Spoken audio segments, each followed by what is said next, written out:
Welcome to the B.rad podcast, where we explore ways to pursue peak performance with passion throughout life, without taking ourselves too seriously.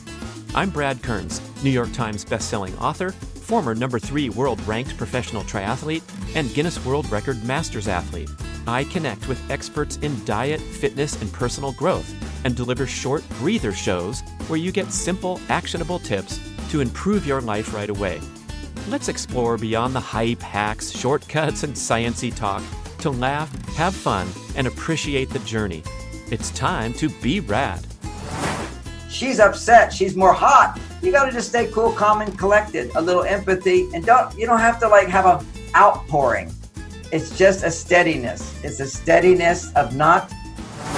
Listeners, welcome to a rebroadcast of the one and only Dr. John Gray, and show number 3 in a series of 4 on the podcast, detailing the essential male and female relationship assignments. And we get into a variety of topics, including diet, exercise, longevity, but really interesting is John's assertion that's been validated by respected study that perhaps the number one longevity factor of all is the quality of one's romantic relationships or lack thereof. You've probably heard the widely cited statistic that a happy, fulfilling marriage adds 7 years of lifespan on average, which by far trumps all the dietary and exercise advantages that you get from healthy living. So I urge you to go back and please listen to all 3 of the John Gray interviews I did, as well as my show deconstructing all the insights with practical tips and takeaways, especially the essential male and female relationship assignments. I think about these every single day, and I share and discuss them frequently with friends and family. And boy, oh boy, you can disagree, and a lot of modern therapy is trending in a different direction.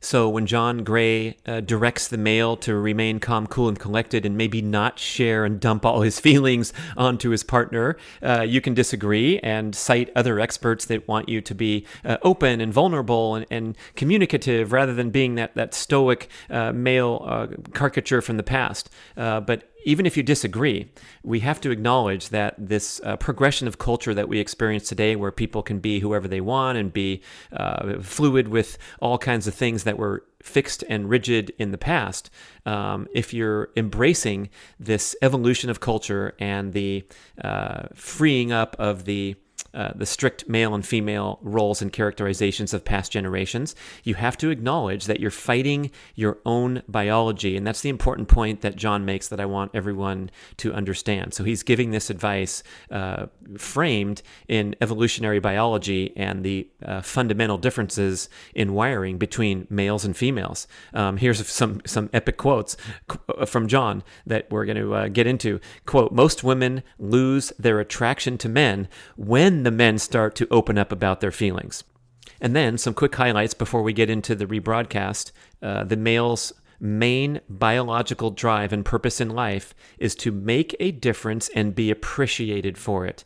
The female's main purpose and main biological drive is to give and receive love from happiness, gratitude, appreciation, and respect. And then, quick overview of the assignments. Remember, the male's major assignment is to be the kung fu master, remaining calm, cool, and collected at all times. And the female's main relationship assignment is to express everything as a preference rather than complain.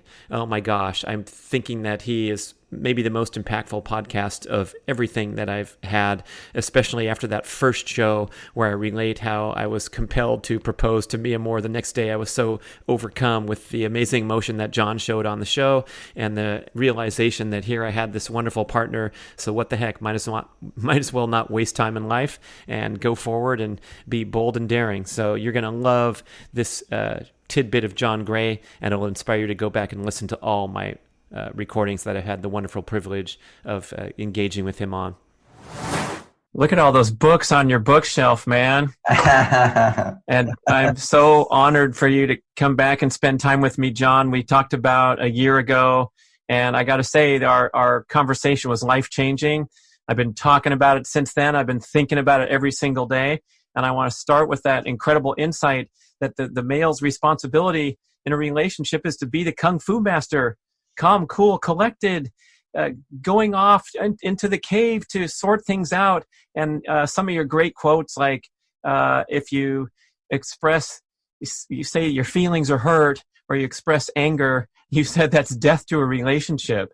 And the insight that I've been thinking about and talking with all my friends about is like, wait a second, how does this line up with, I guess, this cultural momentum toward the man being vulnerable and sharing feelings and talking things out rather than going off in a huff? So I want to kind of dig deep into that and reconcile the John Gray assignment with some of the noise that we're experiencing from other forces.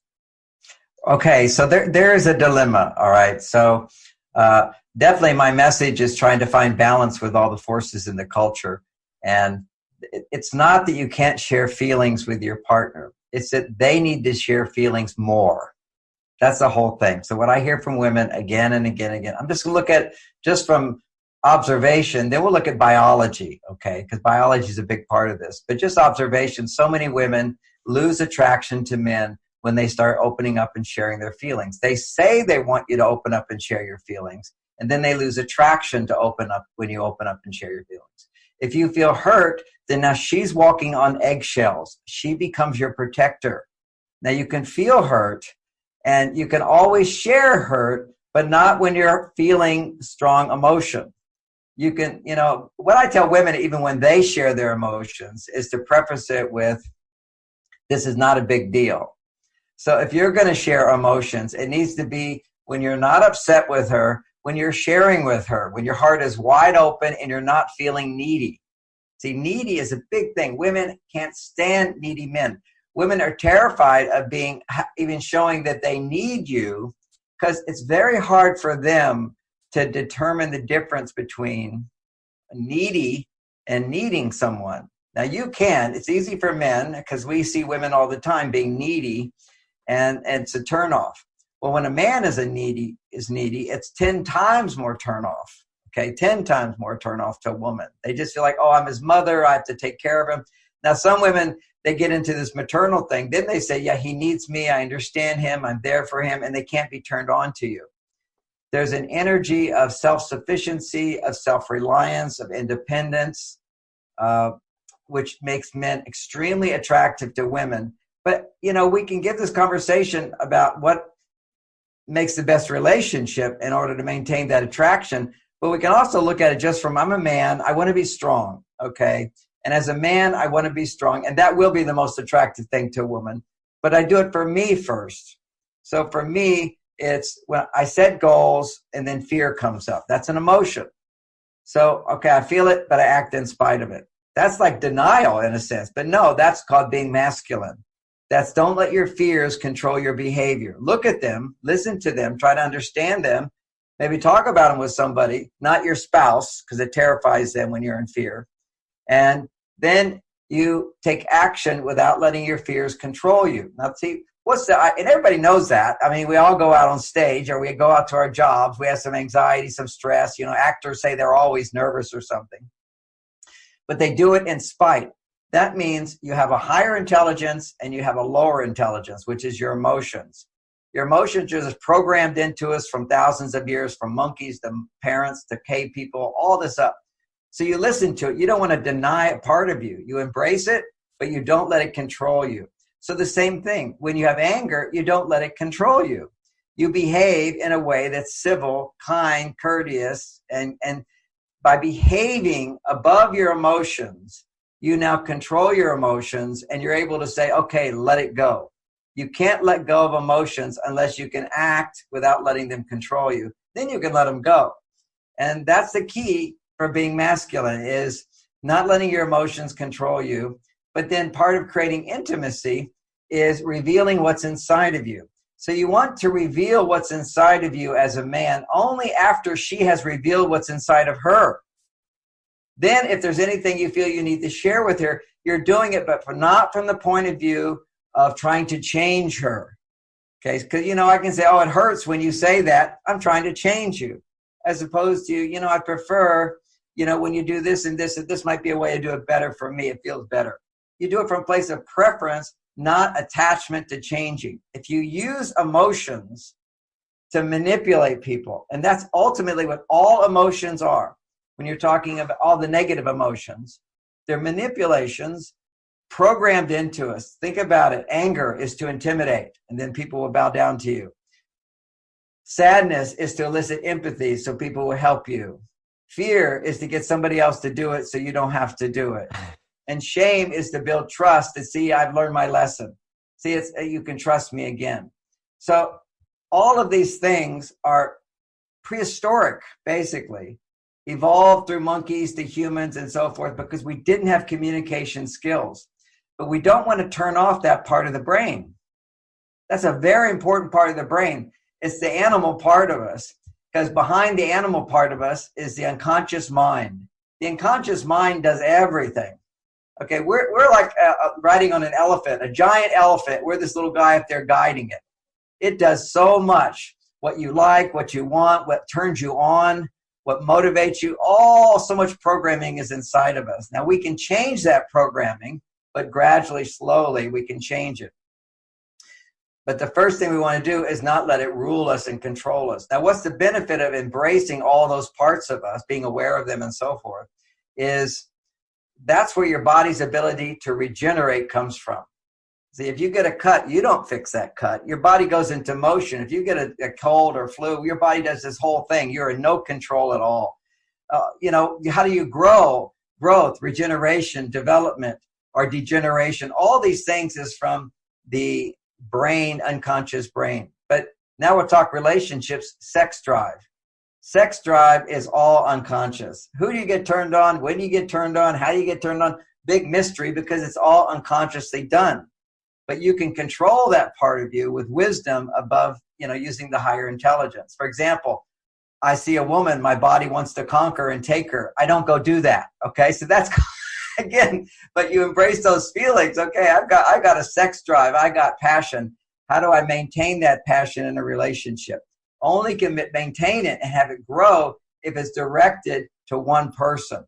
That takes power. See. Young guy, I'm turned on any girl that's showing some skin. At least that's the way it used to be. I don't know what's happening to really young guys, because they're seeing it all the time, so it neutralizes it. Yeah, and then they play the video games, and then there's the pornography and all that. But basically, sex drive is very, very important as a man. If you look at, and that sex drive is directly correlated with high testosterone. Okay, so you need to have, and high testosterone, really, I mean normal testosterone. It's just today what we have is a drop in testosterone levels in men. So normal testosterone levels for your body type, and it's different for every man based upon your body type. If you have a more, let's call it a mesomorph body type, you have born with more muscle mass, you have to maintain more testosterone. If you have an ectomorph body type, which is you don't really have the genes for a lot of muscles, then you need to have less testosterone for your normal amount. So it's different for different men. Having said that, let's say you've got a lot of muscles and you're a mesomorph and you have to maintain higher levels. You have to then generate higher testosterone in your life in order to feel good. See, I'm not a mesomorph. I don't have to generate a lot of testosterone compared to a mesomorph in order to feel good. So what does that mean? That means I'm going to pick a job which might be different from a mesomorph. A lot of mesomorphs will pick jobs where they can easily become heroes, where they do things that are difficult, where they do things that people go, oh, I'm so glad you did that. I didn't have to do that. So mesomorphs pick sort of dangerous jobs, risky jobs, things that nobody else can do jobs, and that keeps their testosterone up to a normal level. So you'll see a lot of prisoners, for example, are mesomorphs. Not all, okay? You can be a criminal in any body type, but you'll see a lot of mesomorphs are there because they did risky things in order to create higher testosterone. Whenever you take a risk, testosterone goes up. Whenever you do something dangerous, testosterone goes up. So, and you don't have to do dangerous things to have testosterone go up. You can do successful things. So you've got success stimulates testosterone, danger stimulates testosterone. If I don't feel successful, then I'll go danger. You see that works? So that's what we have all those people. Men need messages that we're successful. Otherwise, our testosterone goes down. So let's talk about the crisis. I wrote a book with Warren Farrell called The Boy Crisis. We're just seeing massive challenges for boys to become men with low testosterone because they don't have fathers. See, you need to have a role model of a successful father in order to start building all the channels and everything to be testosterone. I'm not saying these are absolutes, but we're looking at massive numbers. When you look in America, half the males don't have a father living at home. That's a huge statistic. So anyway, we got off on that book, The Boy Crisis, but it's so significant. We're talking about testosterone building, needing messages that were successful. And so when a woman senses, we'll come back to relationship, which is what we brought out in the beginning. When a woman doesn't appreciate you, when she doesn't hold you up and admire you and be grateful for you, that you're in her life, then your testosterone, if she doesn't do that, your testosterone goes down. If she does that, your testosterone goes up. And that's the point of a relationship, is it becomes a place when life knocks you down sometimes. Not everybody can be the richest man in the world, okay? So when life knocks you down, you come home to a woman that loves you because you're dedicated to her. You provide something to her that she doesn't have, that she needs. So when you have more needs than her, then she becomes the man. Her testosterone goes up. She starts becoming mothering for you. And yes, mothering is an activity of being like the home CEO. So there's testosterone that gets produced, but the child gives so much unconditional love, it maintains her female hormones. So she can be in this sort of wonderful place of having female hormones and male hormones. But when women have all male hormones or dominant male hormones, their female hormones go down. They can't appreciate you. They can't love you. They can't accept you. They want to fix you. They want to change you. They're dissatisfied with you. They project all of their disappointment in their life on you because being only on their masculine side, making money, cannot bring them inner fulfillment. The inner fulfillment for women comes from their female hormones. The masculine hormones can pay the bills, can get her successful, build her self-esteem, but boom, happiness, love, tenderness, vulnerability, that's feminine energy. Now we know biologically this is true. This is estrogen. We see the female estrogen hormones, progesterone, testosterone, all out of balance with women. And that's whenever they're stressed. So that's our dilemma today is for men, we're being told to be more emotional, express our feelings. Anytime you're emotional, expressing feelings, you're making female hormones, just to put it that way. Now, is it wrong for me to make female hormones? No, it's just that my male hormones always have to be much higher, and female hormones will start to lower your testosterone. So too much emotion lowers testosterone. And then what happens is when our testosterone goes low, then our female emotions like love and tenderness and happiness become negative. And they become hurt, they become angry, they become fear, they become anxiety, they become argumentative. And anytime, here's a little seed in there. Men, anytime you're arguing with a woman, you're afraid. See, they don't feel the fear. It's in there. The fear is defensiveness. You only defend yourself if there's a danger. So you're preventing the danger. So it's an unconscious fear. And so now what's happening is your estrogen levels are starting to rise and rise and rise. When you're angry, what's happening is your estrogen levels are starting to rise. And what happens is testosterone, when it goes down, you get the symptoms of shutting down. Your heart is closed. You just go, I'm going to pull away. I don't care. I give up. I'm not going to do it. And the reason we go into I don't care is because the female hormones are so high, we have to detach in order to bring our testosterone back.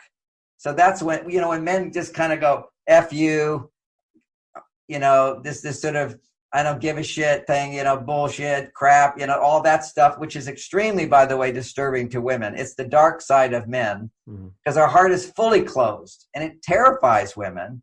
And so when you do that many times in a relationship, what happens is women start living in a place of unsafety.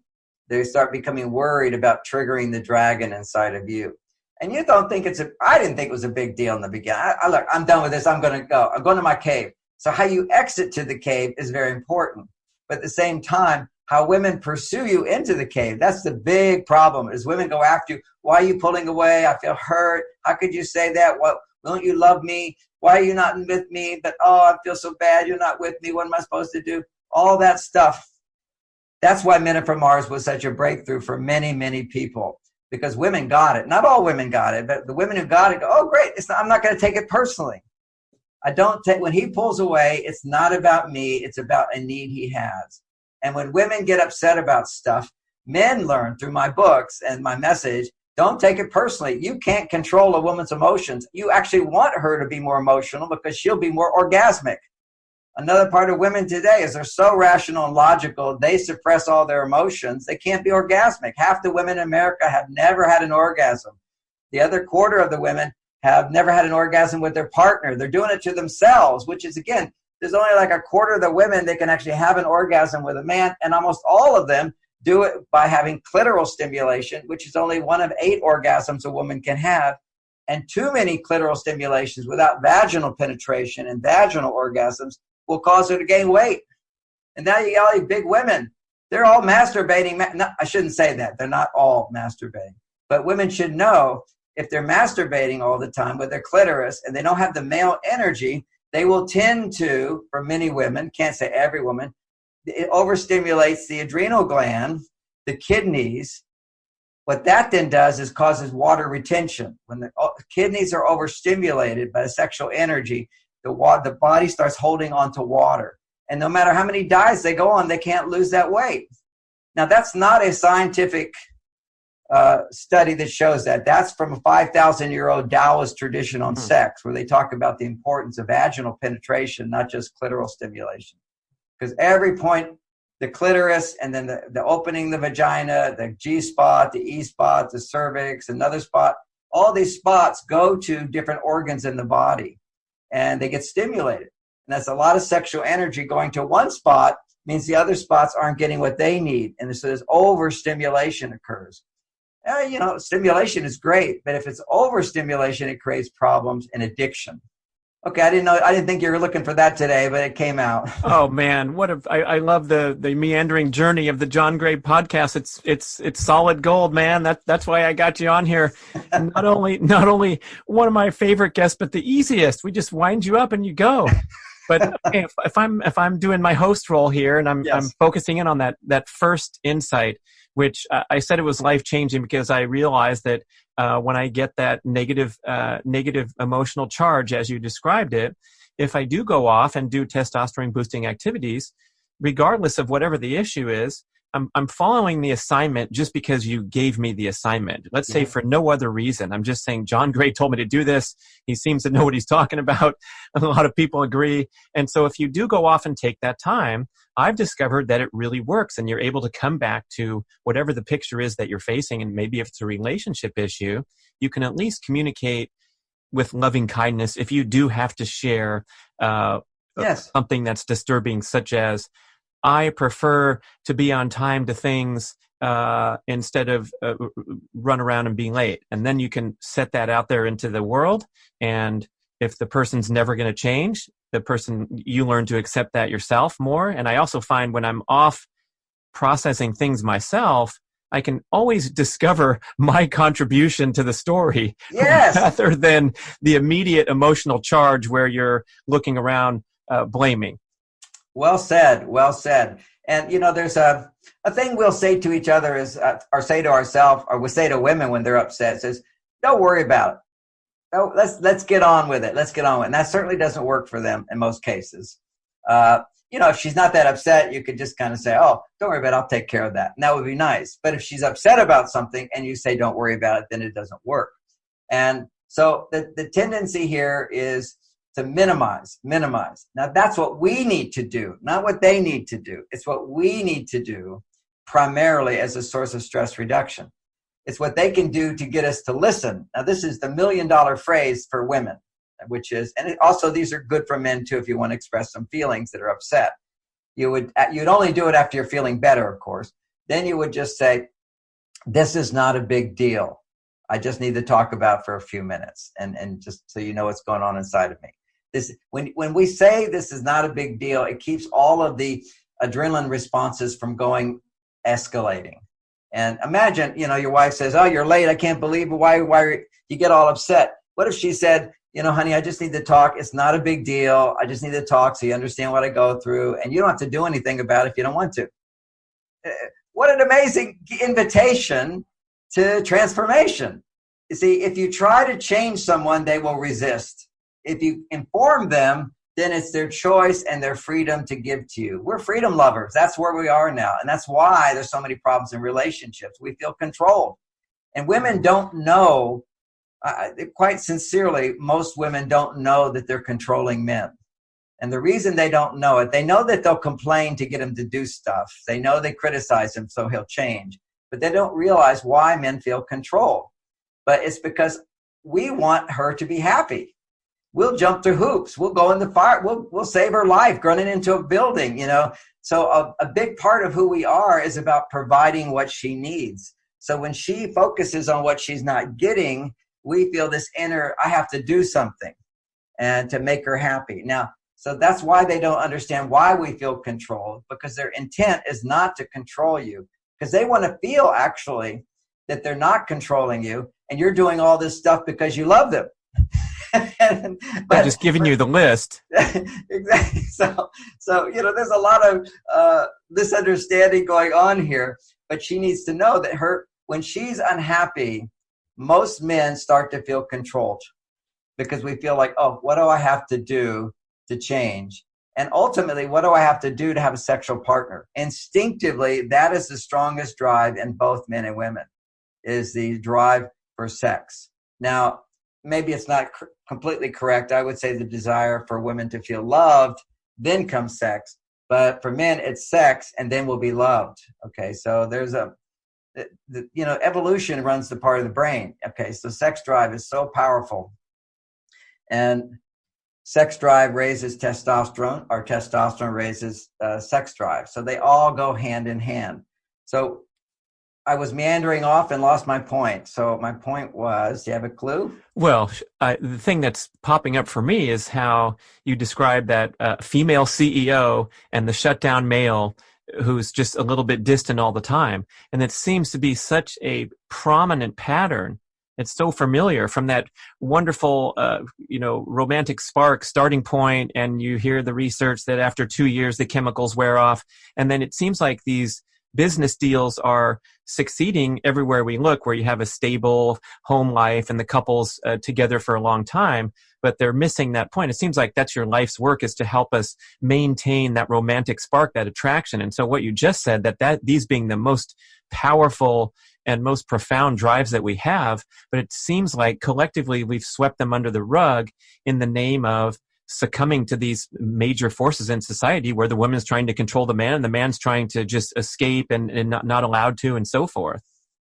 So thank you. That's why I meandered off. I lost my point. Is you definitely had a question in there, so I had to get it, and you brought me back. So, there's so many things we're talking about here. I want to come back to what I was saying, control. Okay, when we're looking at control, this is a technique that really helps me as a man in a relationship, because ultimately I'm accountable for how I feel, right? I'm accountable for how I feel. And it's ultimately, we may not know it, I can choose, but I have to find a pathway to get there.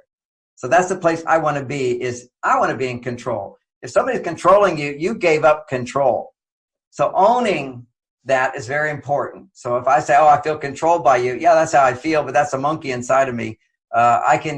I can change and not feel, because I want to be free. Everybody today wants to be free.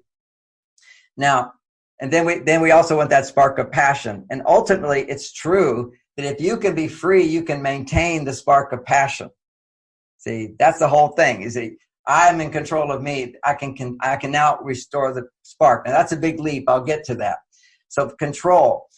It used to be my wife would be upset, and then I would feel this downer inside of me. Okay. Oh, what do I have to do? What did I do wrong? What do I have to say I'm sorry for? This whole thing, this pressure would hit down.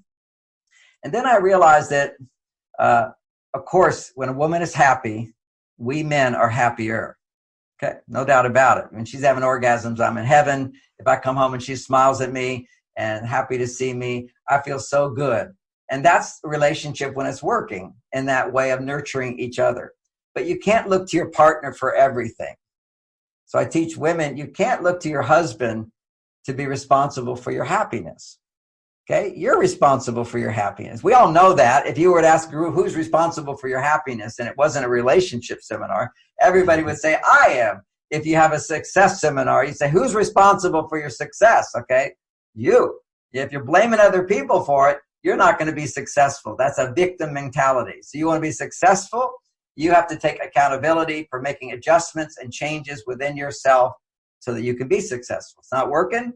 If you keep doing the same thing, you're going to keep getting the same result. Okay, good success principles. You're accountable for the results you get. Then you get married couples who are having problems. Who's responsible for how you feel? He is. She is. I come home, she's not happy. Some guys will say, I'm such a positive guy, except my wife is so negative. Sounds like you're blaming. You're not so positive. Okay, a woman would say, oh, my life is wonderful except for one thing, my husband. Oh, baloney. You know, you're blaming your partner on your unhappiness. Now, clearly, people can make you unhappy. I get, somebody comes in, steals from you, I'm going to be unhappy for a while, whatever. Okay, so there's two realities here. Ultimately, if something bad happens to me, I need to come back to how did I create that?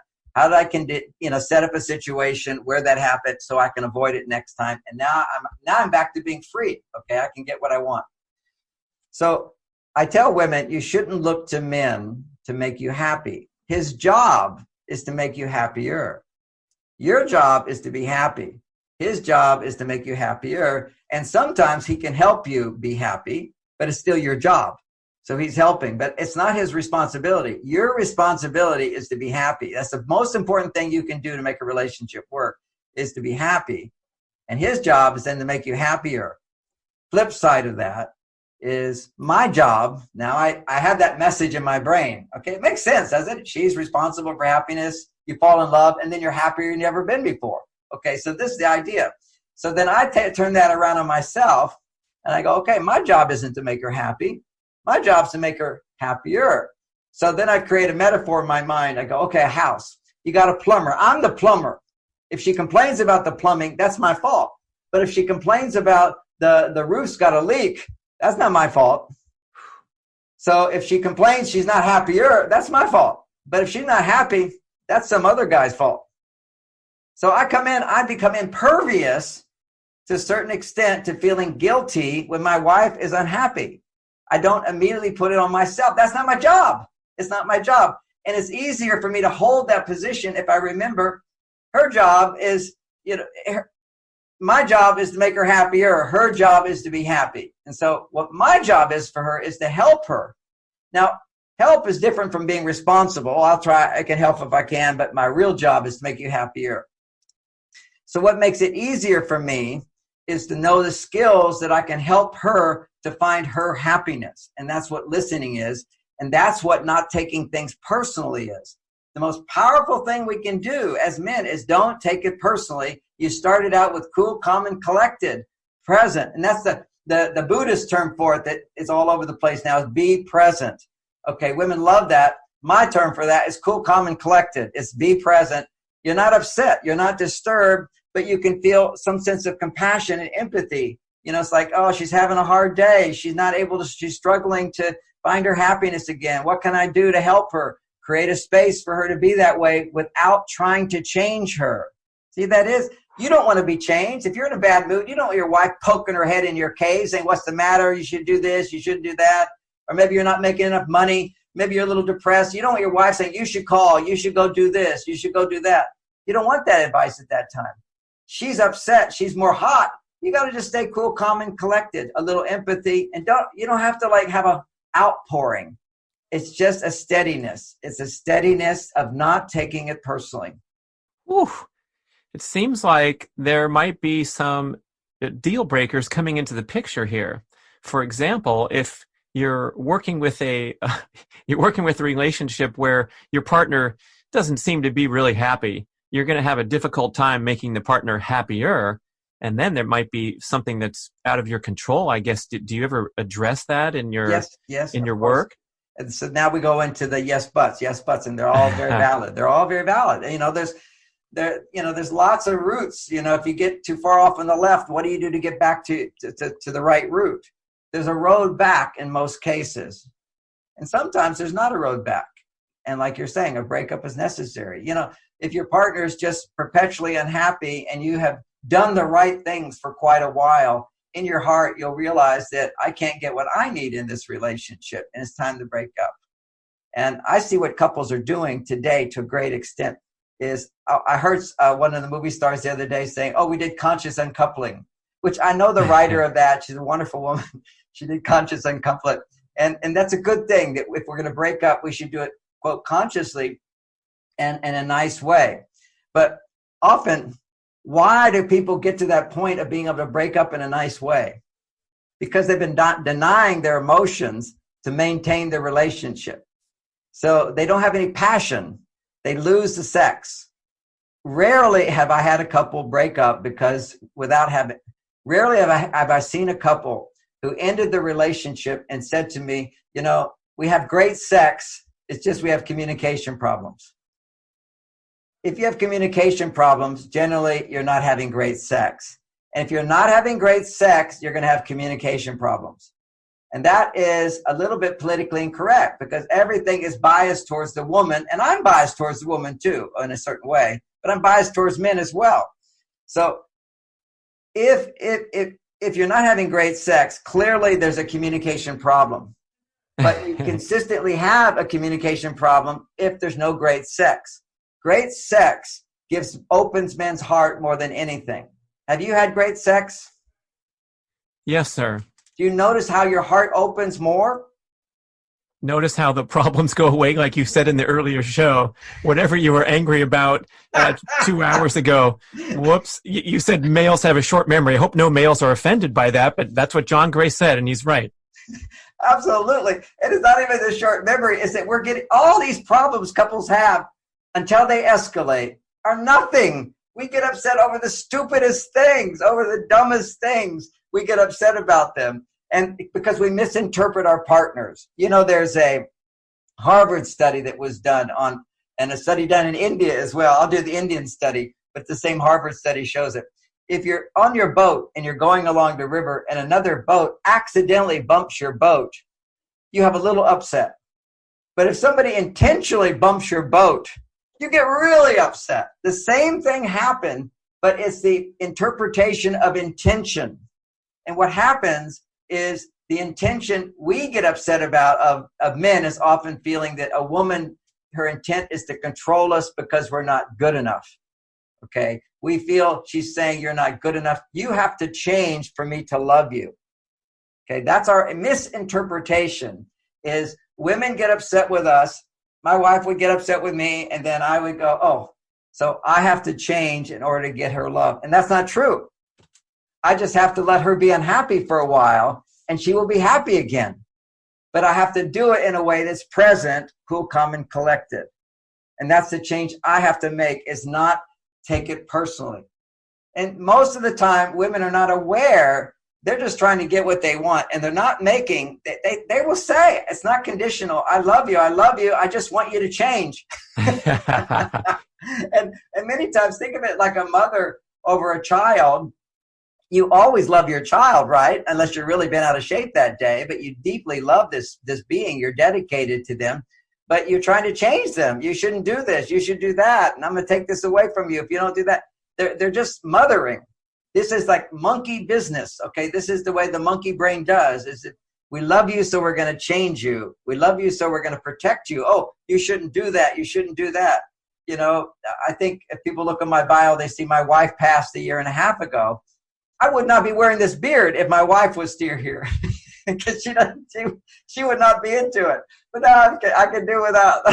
But so she felt if I wore a beard, people would think less of me. So it would be her fear that was controlling me. Not that she didn't love me, but she also is dependent on me. So, we have a nice lifestyle, whatever. I contribute a lot to it. So she depends on me. So there's all kinds of dynamics which bring into control.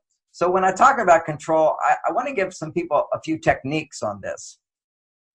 This is for women and this is for men. It works both ways. This is just straight communication techniques. Nobody wants to be criticized. Biologically, we're wired up to not like criticism. We're wired up for men to feel successful, not criticized. And for women, they're wired up to feel good. When women feel good, they feel worthy, and then they'll get what they need. So we're going to repel that. We don't want to be criticized unless we have some sort of real self-esteem issue or something, or as part of a training program. I mean, if I'm learning from you, I say, okay, I give you permission. Tell me what I'm doing wrong. Okay, so there's dynamics here. But basically, we're wired up to be defensive because it's dangerous. We lose love if we're less than. So the technique looks like this. And it seems like, overboard. But first I'll give the technique and then I'll do the yes buts.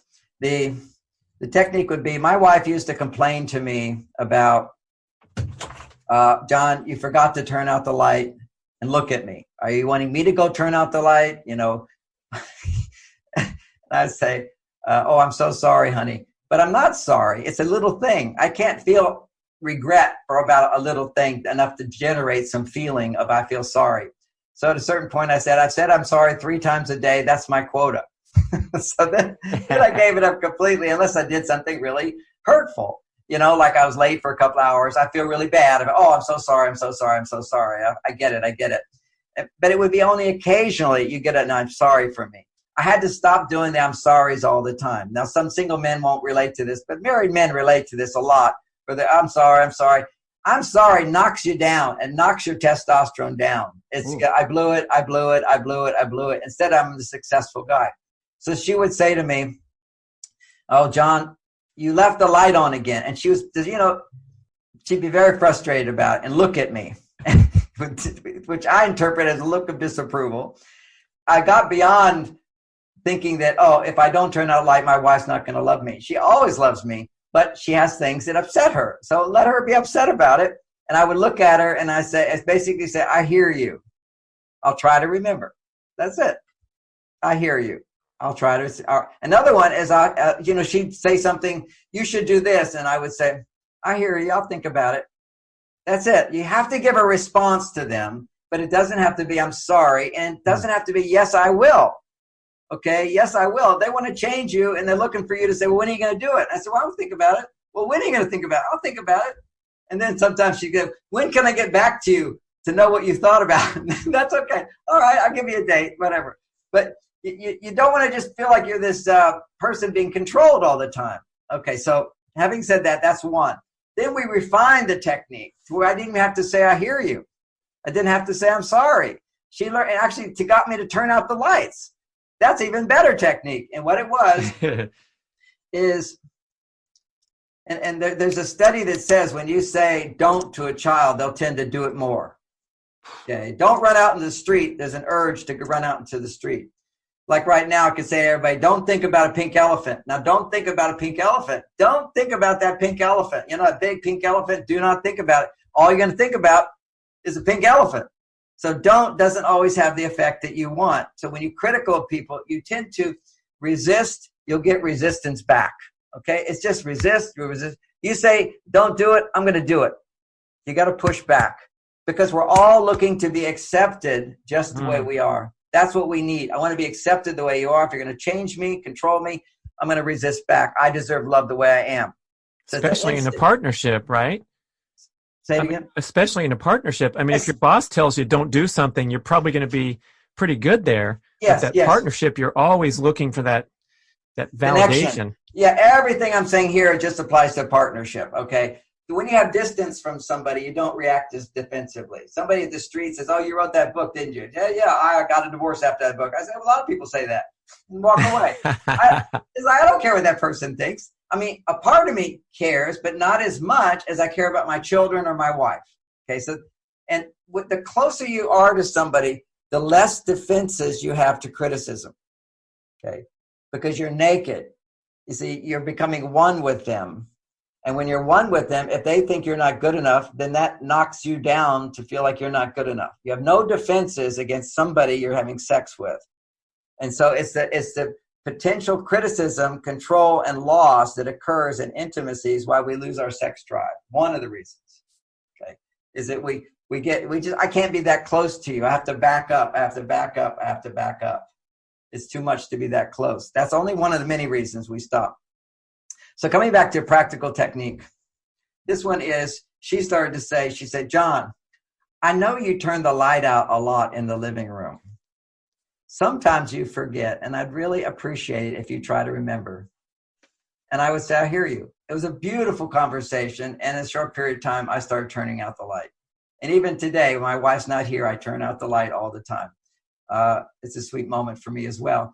But again, you might think, why is he talking about just turning out the light? Aren't there bigger things? I go, no, when you have a light, when you're married to me and you have my lifestyle, women are going to find little stuff. They have to find something's wrong. That's nature of life. Why is that? Okay, well, let's go into that. I guess what you're describing is, if you're not immersed in a real struggle, like you're about to get kicked out of your apartment and you're wondering whether you're going to sleep in the car or a shelter, and we're past all that, so we have to invent some sort of conflict just because of human nature or something? Because of human nature, because of female nature. Okay, there's always got to be a problem to solve. You need a problem to solve, and she needs to have a problem to look at. Now, that's just the nature of life. Now, I'll go beyond with a reasonable explanation that's not as reasonable as many people like. It's true for me and my belief system. See, when you love someone, you feel one with them.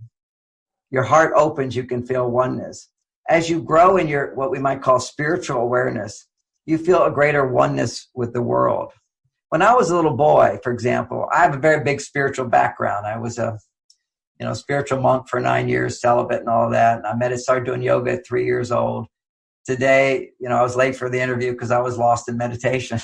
I meditated 4 hours this morning. I'm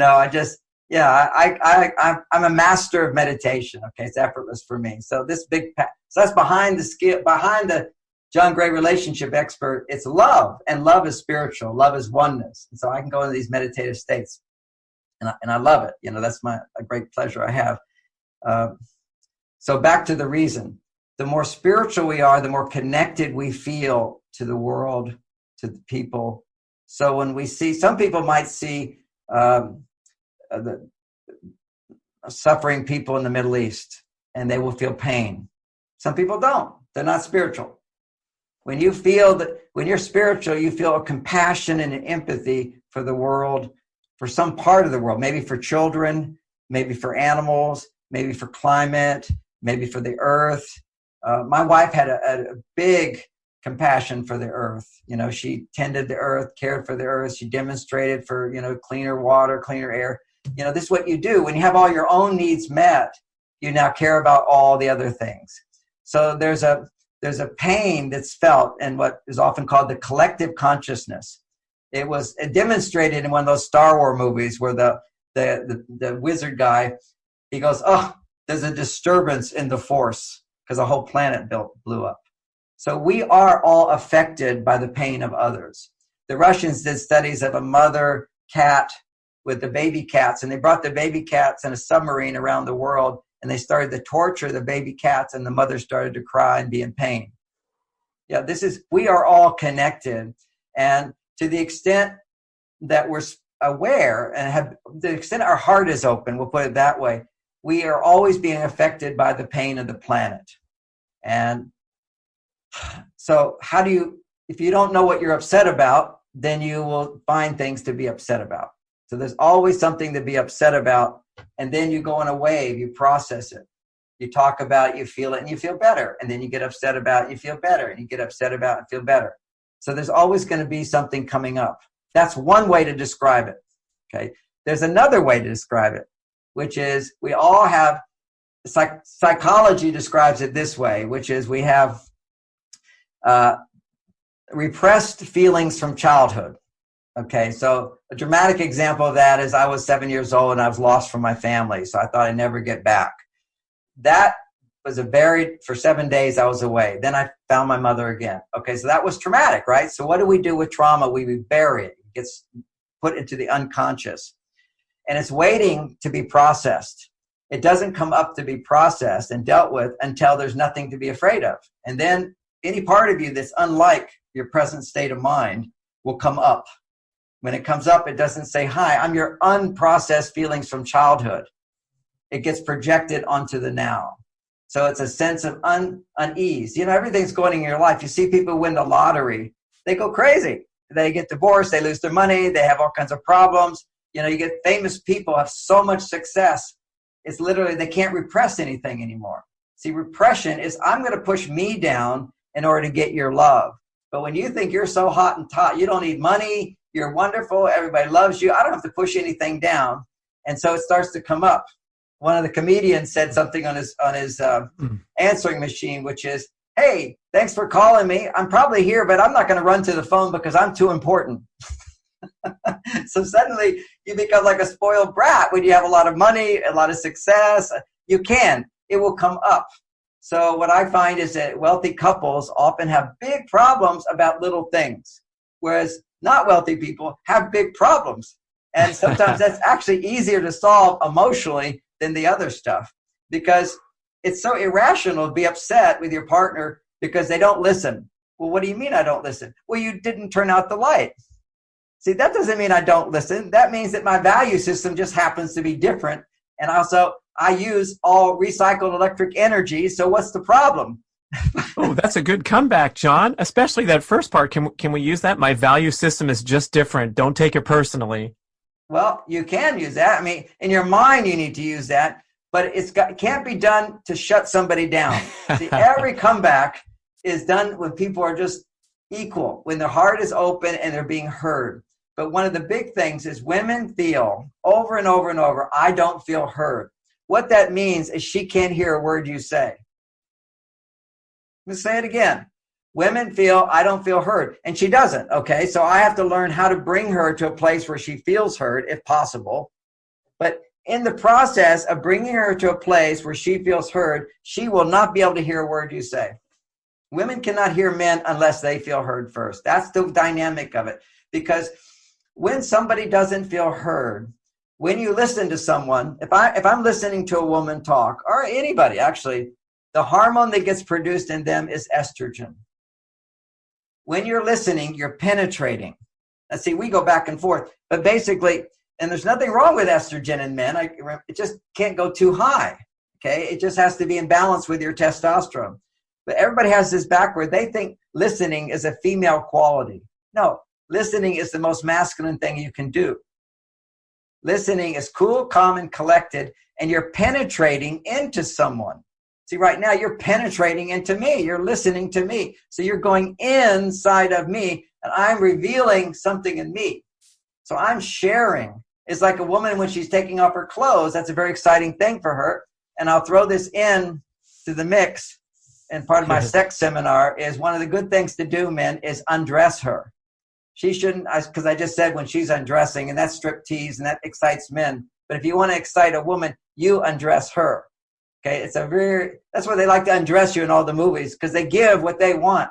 What she wants is you to undress her and you to time it, because it's all about teasing her and creating desire in her, because your desire is 10 times more than hers, generally speaking. And what will happen then is she can't get fully aroused. You have to become more cool, calm, and collected. As your desire goes down, her desire goes up. Mm. See, it's always, and desire is that rushingness. I just saw that Ford Ferrari show. Great movie. Anyway, we're race car drivers. We want to get right in there. So you got to cool it down. You got to slow it down. You have to be all excited. She goes, oh, he wants me. Then you got to be cool until she wants you more than you want her. That brings her to a higher pitch state of getting out of her mind, which the French call a little death. Okay, we got a lot of notes and stuff to reflect upon. I'm also thinking to that wonderful assignment to go off and don't speak when you have a negative emotional charge. And then the other assignment that you delivered recently was don't take things personally. And it seems to me in the first case, just to be able to execute extracting yourself from a conversation or a situation, it seems easier to me to be able to physically leave the situation. But then when we're talking about not taking things personally, how can we get to that point where everything's falling off us? Okay, it's generally when you pull away, women take it personally. Not so much if a woman walks away, but if a woman was to walk away, that would be great too. And men shouldn't take that personally, because sometimes there's a reversal, and a woman will just throw up her arms and say, I can't talk to you, I can't talk to you. And then what we want to do is go in there and solve the problem. And what we need to do is say, okay, let's take a time out. You take back in control of yourself. Is like, okay, let's take a time out, and I really do want to talk to you when you're ready. So you always sort of say something soft and reassuring if you can to a woman, but it's a good thing if she walks away. Just don't go after her and try to create more, because you'll be angry. If she starts to walk away and you're not angry, okay, and you say, oh, honey, I can talk to you, really. And she says, no, I can't. And I go, well, tell me about that. And then she'll talk some more. See, the whole thing is to get women to talk their feelings in a way where you don't take it personally. Now, ultimately, you will change any woman's emotions if she reveal them, and she won't reveal them if she senses you're taking it personally, or you're going to make her wrong for it, or you're going to try to change it. That's why, back to your big question, it's a big question, which is, you're with a woman and she's just not happy. What do you do? Okay, so where's your success come from?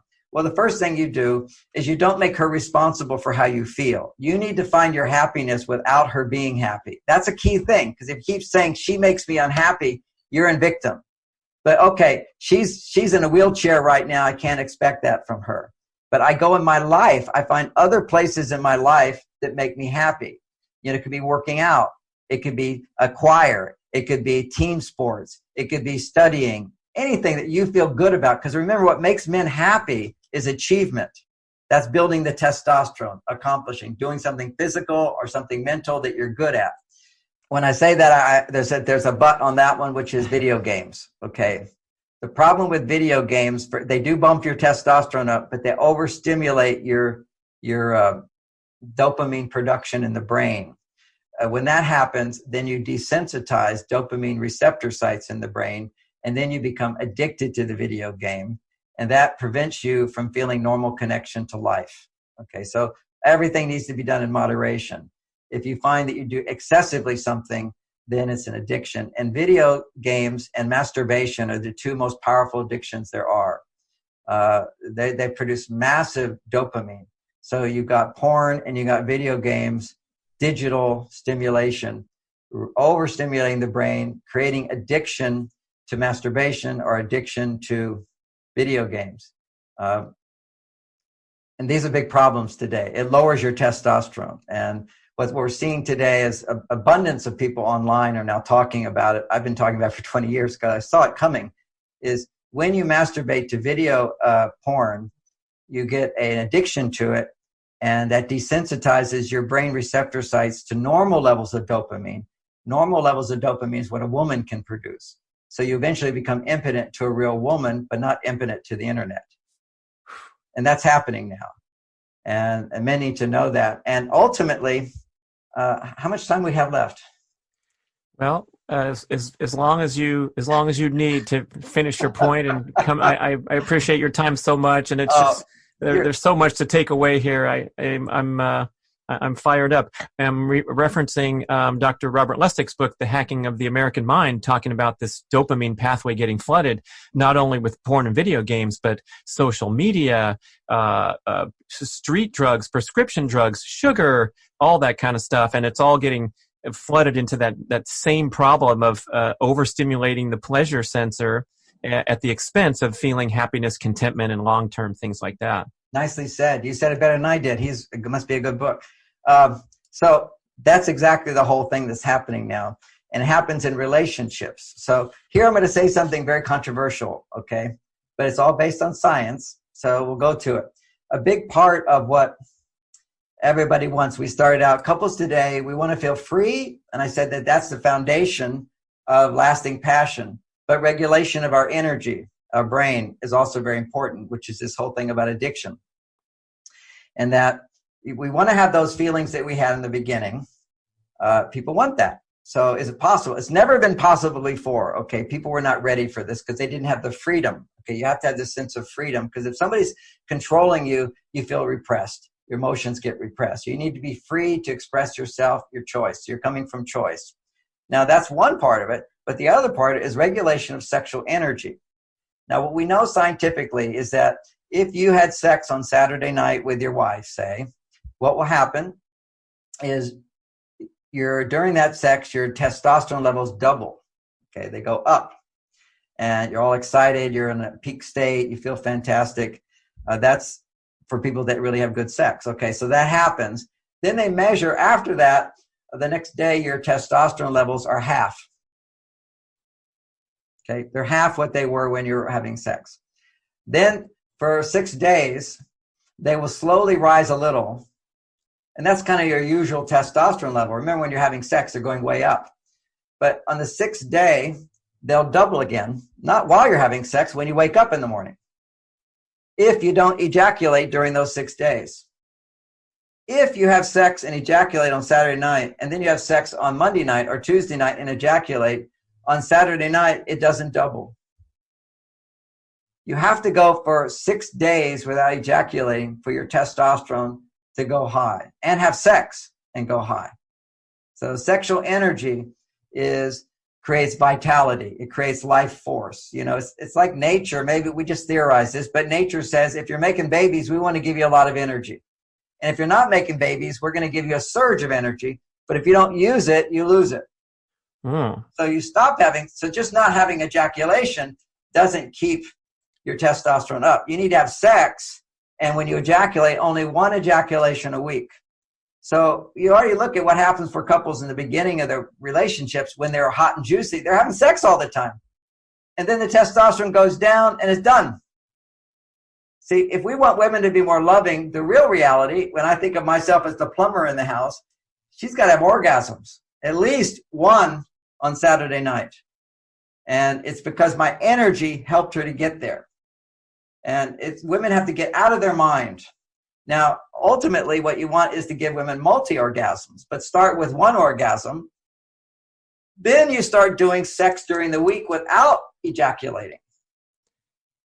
And then ejaculating on Saturday night. So the woman, we want maximum frequency, and the man sweet spot is once every 7 days in terms of ejaculating, orgasm. Well, the sweet spot for men, too, is sex every day without ejaculating, and ejaculating once a week. Okay, there's nothing. And that could just be in the beginning. Now, I teach a whole class on how to do this. I'll do another podcast and teach this, which is how to have orgasms without ejaculating, because that's the ultimate. First is the learning just to have sex. You have to go in stages. You have sex Saturday night, and you don't masturbate for 6 days or have sex for 6 days. And that's a big jump for a lot of people. You know, a lot of men, they have sex with their wife, but then their wife's not interested, and then they masturbate. Well, their wife's not interested because your testosterone's not double. See, this is a relationship. Interdependence is your testosterone has to be high. That will raise her estrogen, or her estrogen is high. That will raise your testosterone. So they go back and forth. Okay, so I'm not putting this all on men or all on women. But if I'm a man and I want to have great sex, I want to make sure my testosterone levels are high. So if you're having regular sex, but you're not ejaculating every time, your testosterone will stay high. If you have sex on Saturday night, at least on Saturday night, your testosterone levels are going to double. So she's going to feel alpha man is here with me. And that's a conditioned response that she is loved. She is safe. She's taken care of. And that will raise her estrogen to high levels. See, when a woman has an orgasm, her estrogen levels double. This is all biology. And this is, you know, they'll naturally double around time of ovulation if she's ovulating. But we're adaptable beings. We're not just animals. She can ovulate. She can have high estrogen all the time if she's balanced in her testosterone. So again, everything is balanced. But when it comes to sex once a week is the first step with no masturbation for men. Then the next, and no masturbation for her.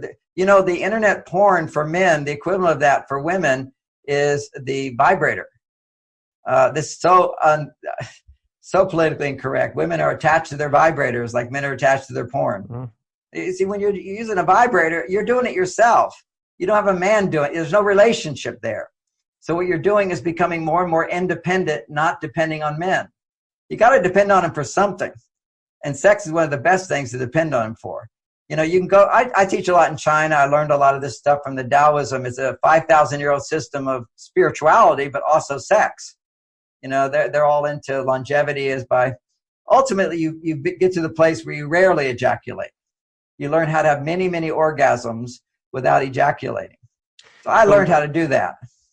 So we're going to do another podcast on that and talk through that strategy. But from you having your foot in both the East and the West, and you said this is controversial because I guess the mainstream Western medicine would probably discount some of these ideas that your testosterone is going to be aligned with your ejaculation frequency or the. Oh no, that's science. Okay, that was Japanese did several studies showing that your testosterone drops after one ejaculation. Then it takes 6 days to recover. And now I'll add to it, the psychology of this is what's called conditioned response. Okay, now this is delicate. We all know there's a conditioned response when there's pain or pleasure. Okay, particularly pain. We have a bias towards danger and pain in our brain. If something causes pain, we will then try to avoid it in the future automatically. So if every time you come home, your wife complains to you, after a while, just coming home, you're going to feel tired.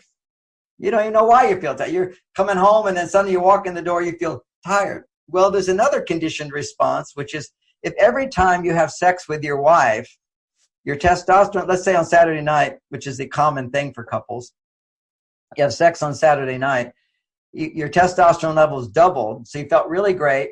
Then the next day you don't. Okay, so that's why you pull away. You want to sort of pull it, face the other direction or pull back. You'll cuddle for a little while, then you need to pull away. You have to come back to your independence. You have to come back to yourself to rebuild your testosterone.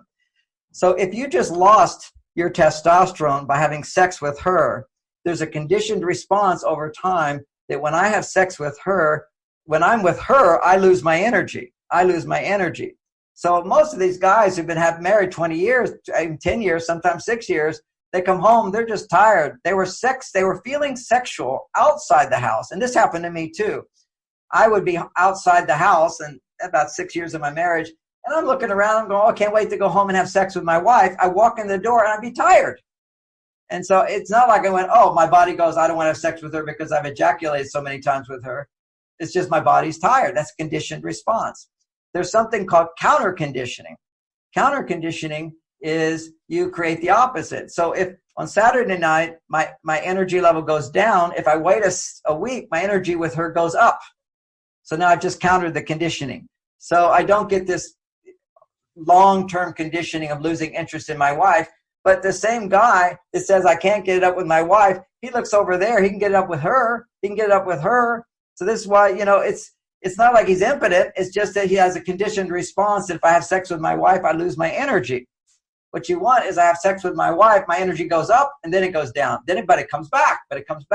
So there's a conditioned response that it comes back. That neutralizes the conditioned response that it goes down. That's counter conditioning. The flip side of this is women, why they lose sex drive. Now, there's other things involved here, but one of the things is this conditioning. If every time her estrogen levels double, that means she has an orgasm, he pulls away, his testosterone goes down. She orgasms, he's done because he orgasms too. His energy goes down. So her body goes, oh, if I go open, I lose love. I lose attention. So eventually she's not going to open up all the way because she's going to lose him and she loses interest in sex. And losing interest in sex means a lot of other things. The vaginal lining gets thinner. The estrogen production goes down. So we see all these women going through menopausal problems. And yes, your body does make less estrogen after menopause. But it doesn't mean you're going to have these problems. It doesn't mean you have to have hot flashes. It doesn't mean you have to have thinning of the vaginal lining. It doesn't mean you lose your sex drive. But for women today, it just happens to coexist around that time where they've got this conditioned response. They lose their vulnerability. They say, I can't open up to you. I can't share my feelings with you. You don't listen. So I'll just make the best of it. You're the person I picked. I'll live my life this way. And many people today are just going, I don't want to do that. So they get divorced. So now we have, so much divorce. And, people say divorce has kind of stayed at the same level, but actually it hasn't. Second and third divorces are even more common than, second divorces, 60, 70%, third marriages, sometimes 80, 90% in different parts of the country. It's because people didn't learn the techniques of making it work. Okay. The problem is it's going to get worse. Changing partner isn't going to do it. You have to see what you do to contribute to your partner's unhappiness or craziness or whatever. Because I can't make my partner happy, but I can certainly make her unhappy. I can't make her happy. I can make her happier, but I can certainly get in the way of her finding her happiness. And, back to why women start complaining about the little thing is they got to find something to process what's happening inside of them. And this is another really horrible thing that's happening because women are way on their male side. That's very logical and rational. The ability to find balance. Now, these are the two forces, yin and yang. Yin is feminine, yang is masculine. If you're way on your masculine side, what we all want is to find our balance, where I'm both male and female, both parts of me in the right balance. So if you go way on the male side, you have to go way on the female side to find balance. Mm-hmm. So a female is emotional. Emotions are not rational, okay? Emotions are not rational. We have rational, logical thought. This dissipates emotion. You have emotion that's non-rational. Towards the middle, you can have logic and emotion at the same time. But if you swing over here, you've lost your logic. So when women are seeking to find balance, which is they're finding, the body wants to find balance, the heart wants to find balance. So they come home, and what happens? They swing over here. These emotions start to come up, and there's nothing to put them on because she has a good life or whatever. So she's got to find something to put it on. And so she'll target, the lights. She'll target the house is a mess. They'll target the government's terrible. The president. Whatever they're going to target. They have to find something to be upset about. And most of the time they find their husband to be upset about. And they'll find logical reasons to validate what their emotions are rather than to recognize right now, I've got these crazy emotions and it's not a big deal, but I need to share them, explore them, and sort them out and let somebody be there for me.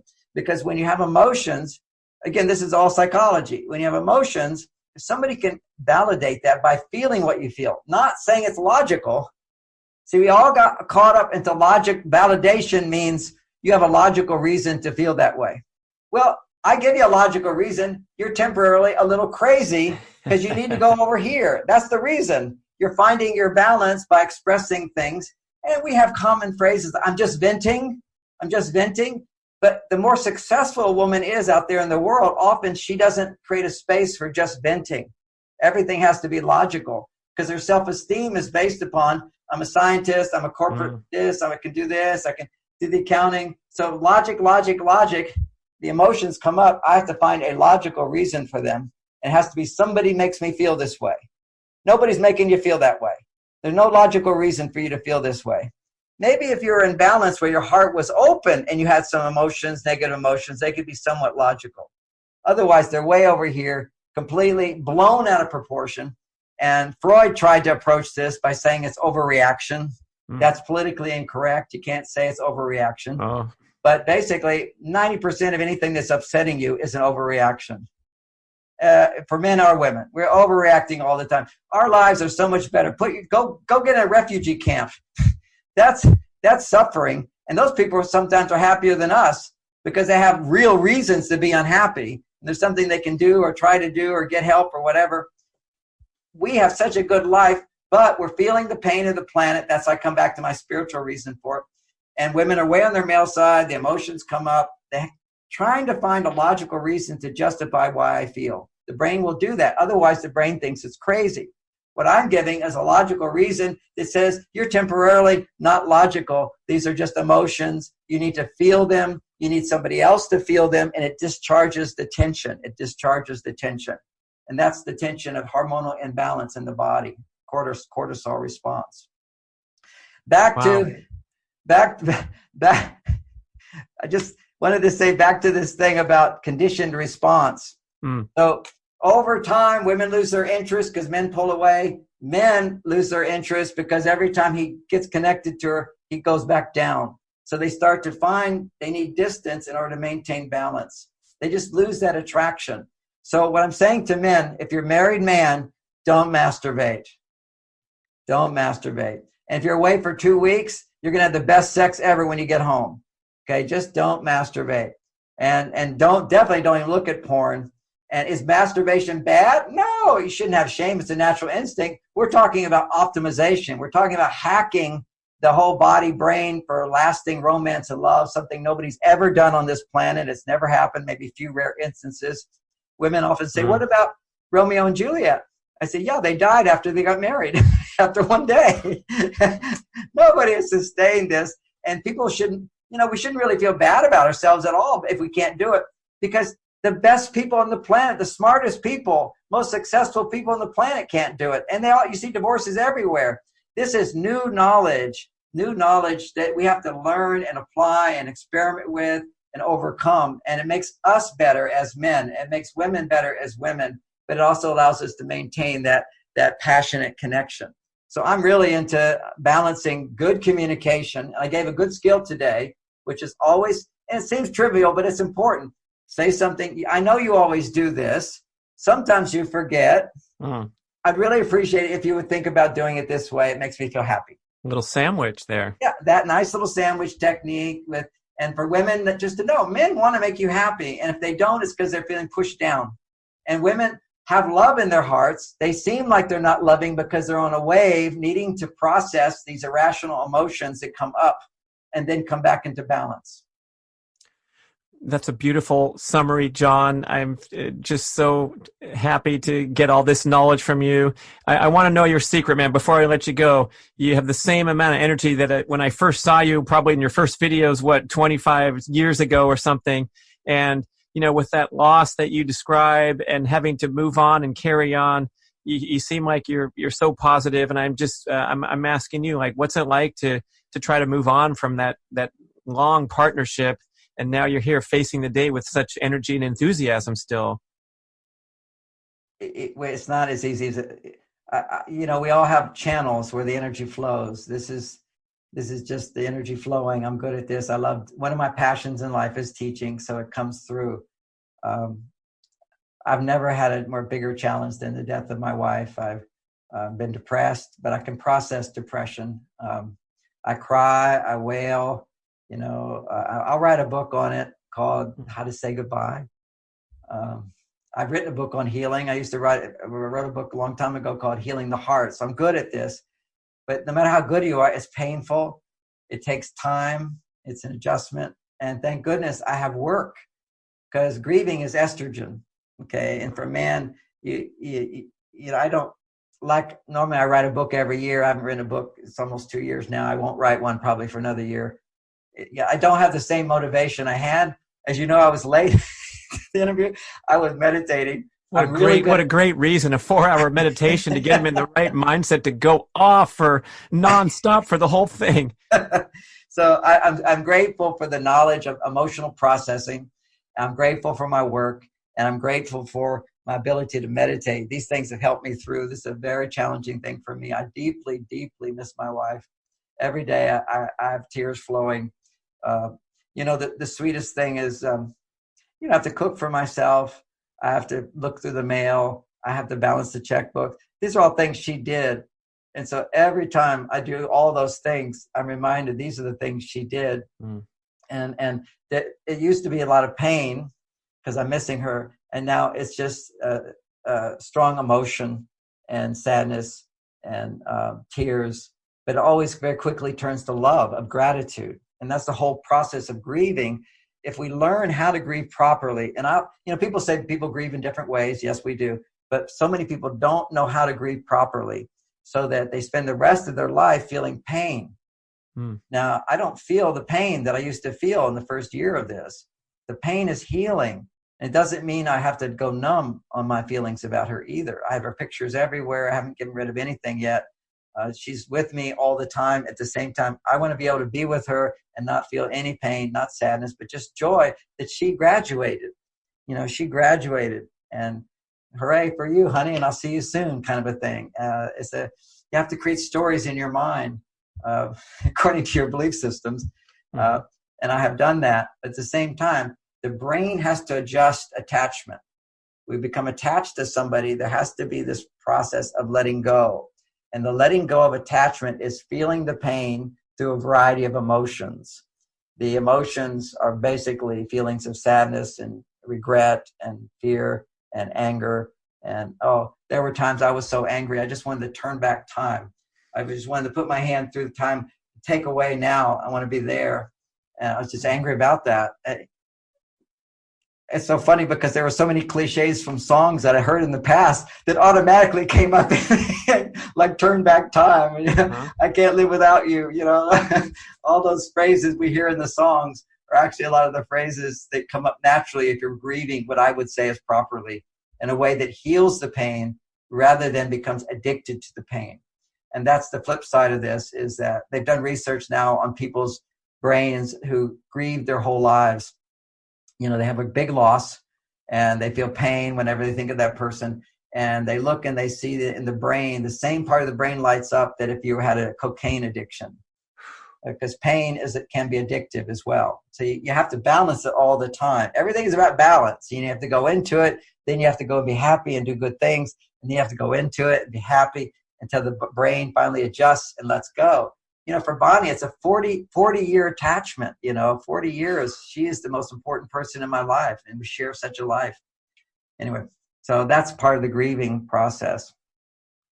Thank you for sharing. I appreciate being able to talk about that. Thank you so much for sharing this wonderful John Gray, the one and only, with us again. We took it to another level, just as I expected. I got to tell you before I go, today's my birthday, and I can't think of a better way to spend it than with you. So thank you so much. And you teed us up for some future podcast topics too, I noticed during the recording. All right. Sounds fun. Thank you. Have a good one, John. Thank you, everyone, for listening. Bye-bye. Thank you so much for listening to the B.rad podcast. We appreciate all feedback and suggestions. Email podcast@bradventures.com and visit bradkearns.com to download 5 free ebooks and learn some great long cuts to a longer life, how to optimize testosterone naturally, become a dark chocolate connoisseur, and transition to a barefoot and minimalist shoe lifestyle.